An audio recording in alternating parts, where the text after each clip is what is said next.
Welcome dear students, chapter number 12 hydrocarbons को आज start करेंगे। और सबसे पहला क्वेश्चन बाय डिफ़ॉल्ट जो हम डिस्कस करेंगे वो व्हाट आर हाइड्रोकार्बन्स है।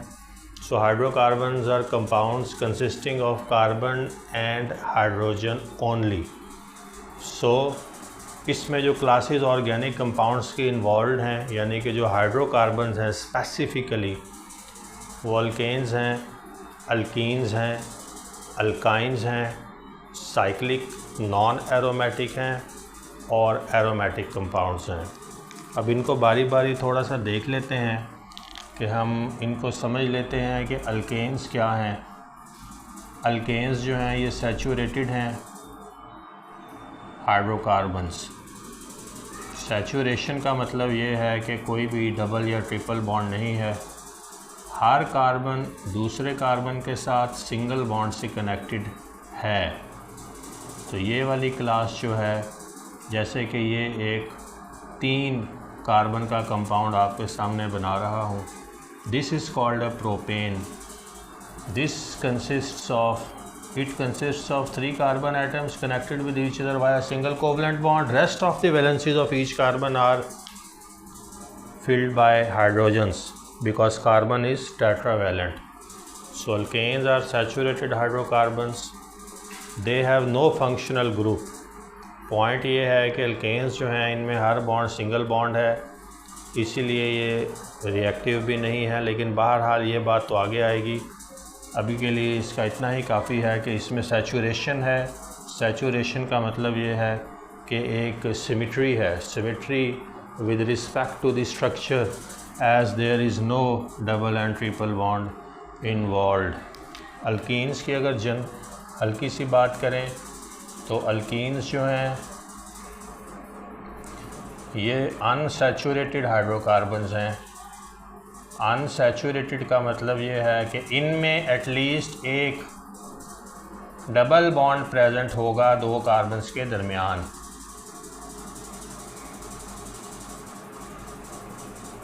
अल्केन्स में सारे के सारे bonds dear students sigma bonds होते हैं, क्योंकि direct neck to neck overlapping है बिटवीन 2 कार्बन्स और 3 कार्बन्स।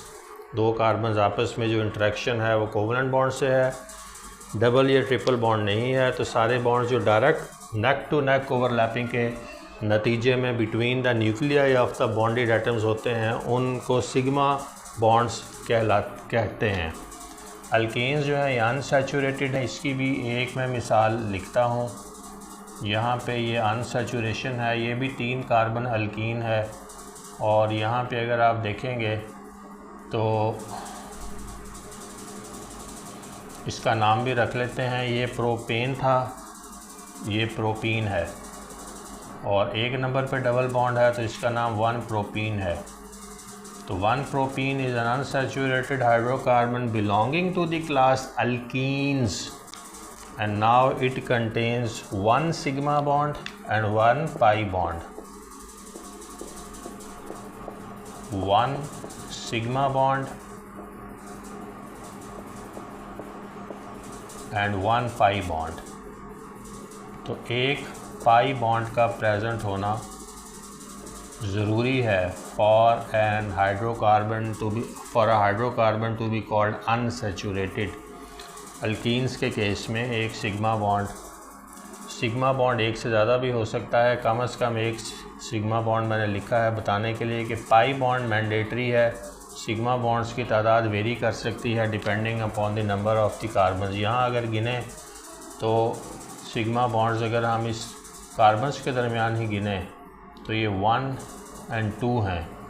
और अगर हर कार्बन का हाइड्रोजन से बॉन्ड देखें तो 2 बॉन्ड्स कार्बन ने इसके साथ बनाए हैं, एक इसके साथ और 3 यहाँ पे। तो पॉइंट ये है कि एटलीस्ट 1 पाई बॉन्ड होना ज़रूरी है अनसैचुरेशन के लिए। सिग्मा बॉन्ड्स की तादाद वेरी कर सकती है, लेकिन सिग्मा बॉन्ड्स के साथ साथ पाई बॉन्ड एटलीस्ट 1 का होना मैंडेटरी है। अल्कीन के केस में डियर स्टूडेंट्स सिग्मा बॉन्ड्स के साथ साथ आपको एक पाई बॉन्ड भी, कम से कम एक पाई बॉन्ड जो है वो मैंडेटरी है। 1 pi bond is mandatory for hydrocarbon to be considered in the class of alkenes. तो एक पाई बॉन्ड मैंडेटरी है, जबकि अल्केन्स में सारे के सारे बॉन्ड सिग्मा बॉन्ड्स होते हैं। पाई बॉन्ड जो है वो सेकंड बॉन्ड जो है वो पाई बॉन्ड है। इसी तरह से अगर अल्काइन की बात करें तो अल्काइंस जो है इसमें कम से कम ये भी अनसैचुरेटेड हाइड्रोकार्बन्स हैं।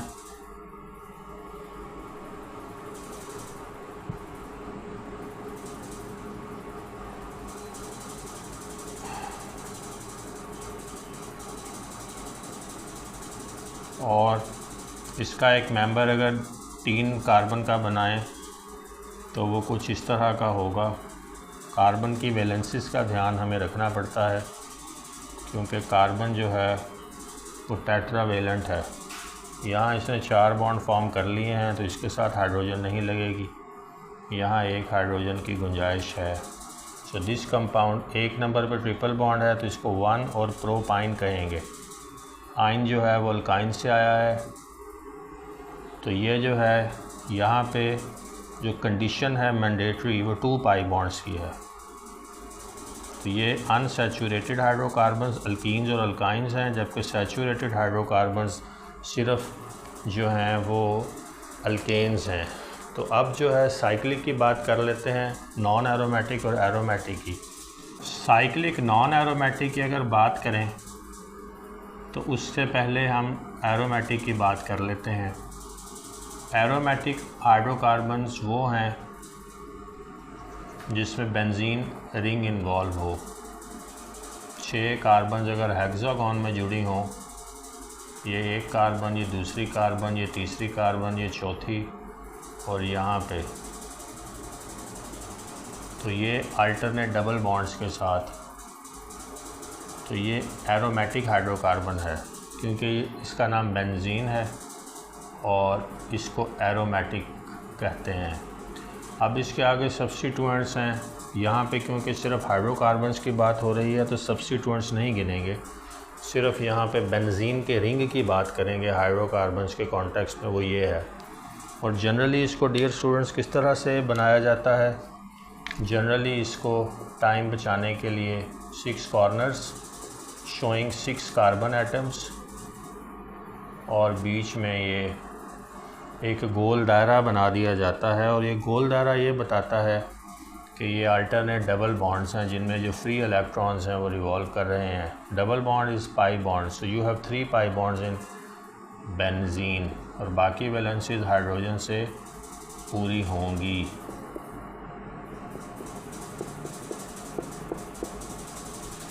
अब ये एरोमेटिक है, तो दूसरा नॉन एरोमेटिक साइक्लिक में कोई भी अल्केन, अल्कीन या अल्काइन क्लास का साइकिल में जुड़ा हुआ ओपन चेन नहीं होगी, साइक्लिक फॉर्म में होगा। अब ये जो है इसको आप कहेंगे साइक्लोप्रोपेन। 3 कार्बन्स हैं, साइकिल में है तो साइक्लोप्रोपेन। अब ये नॉन एरोमेटिक रिंग है, क्योंकि एरोमेटिक रिंग की कंडीशन 6 हेक्सागॉन्स, 6 कार्बन्स इन हेक्सागॉन्स इन अ हेक्सागोनल शेप है। So this is not aromatic. तो ये एक बारीक सा फ़र्क है जो हमारे जहन में होना चाहिए। जो साइक्लिक नॉन एरोमेटिक है इनमें डबल बॉन्ड भी हो सकता है, ज़रूरी नहीं है कि सिर्फ सिंगल बॉन्ड ही हो, डबल बॉन्ड्स वाली भी हो सकती हैं। यानी अल्कीन या अल्काइन क्लास की भी साइकिल में जुड़ी हो सकती हैं। तो अगर ये है तो इसका भी हम नाम पहले कार्बन्स को गिन लें, कार्बन CH2 और यहाँ पे 3 बॉन्ड्स, तो इसको भी हम जो है डेजिग्नेट कर देते हैं कोई नेम। 4 कार्बन्स हैं, साइकिल्स में जुड़ी हैं और इसको आप कहेंगे साइक्लो ब्यूटीन। साइकिल में 4 कार्बन्स हैं तो 4 कार्बन्स के लफ्ज़ ब्यूट है, और क्योंकि डबल बॉन्ड वाली है अल्कीन क्लास की तो आगे इन लगेगा, साइकिल बताएगा कि साइकिल में है। तो इस तरह से इनको भी नेम इजीली किया जा सकता है, लेकिन यहाँ पे सिर्फ ये तफरीक जो है ये पता होनी ज़रूरी है एरोमेटिक और नॉन एरोमेटिक के कॉन्टेक्स्ट में। इसके बाद डियर स्टूडेंट्स, हाइड्रोकार्बन्स की कुछ जनरल बातें हैं जो पता होनी ज़रूरी हैं। ये बहुत इंपॉर्टेंट फ्यूल्स हैं, जैसे कि हमारी मीथेन गैस नेचुरल गैस है, और ये हमारे घरों में ऑक्सीडेशन के नतीजे में हमें कार्बन डाइऑक्साइड, वाटर और साथ इग्नाइटेबल एनर्जी प्रोवाइड करती है जो हम बर्निंग के लिए यूज़ करते हैं। तो इनिशियल स्पार्क मीथेन प्रोवाइड करती है ऑक्सीजन से रिएक्शन के नतीजे में। तो ये जो कंबस्टिबल एनर्जी है ये हमारे हाइड्रोकार्बन्स हमें देते हैं। यूजुअली अल्केन्स जो हैं, जो सैचुरेटेड हाइड्रोकार्बन्स हैं, they are very very good fuels हमारे कार में भी, ऑटोमोबाइल्स में यानी कि, और ये LNGs की बात अगर करें, लिक्विफाइड नेचुरल गैस, ये सारी मीथेन की ये एक सब डिवीज़न है जो हमने ख़ुद कैटेगराइज़ किया, इसको लिक्विफाई कर लिया नेचुरल गैस को। Methane is natural gas. फिर CNG है, compressed natural gas. Again this is compressed, this is liquefied and natural.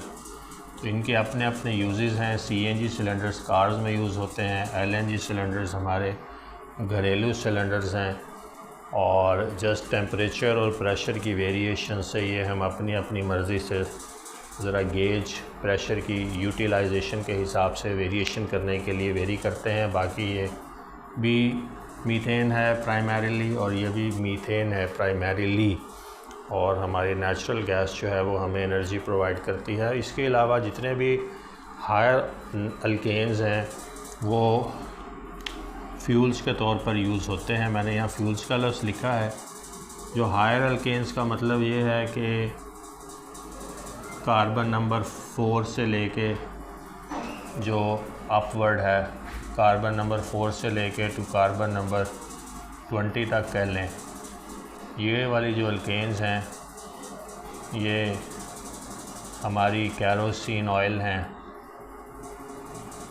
Petroleum products जितनी भी हैं वो अमूमन इसी रेंज में आती हैं, और पेट्रोल और डीज़ल वगैरह हायर ऑक्टेन्स। तो ये सारी अल्केन्स हैं और ये हमारे फ्यूल्स हैं जो हम यूज़ करते हैं, और ये कंबस्टिबल एनर्जी हमें प्रोवाइड करते हैं, हमारे इंजन को स्पार्क प्रोवाइड करते हैं। इसके अलावा ये पॉलीमर इंडस्ट्री में हाइड्रोकार्बन्स बहुत ज़्यादा वैलिड हैं। पॉलीमर इंडस्ट्री में जैसे कि प्लास्टिक्स बनाने में, जैसे कि रबर और टायर्स बनाने में,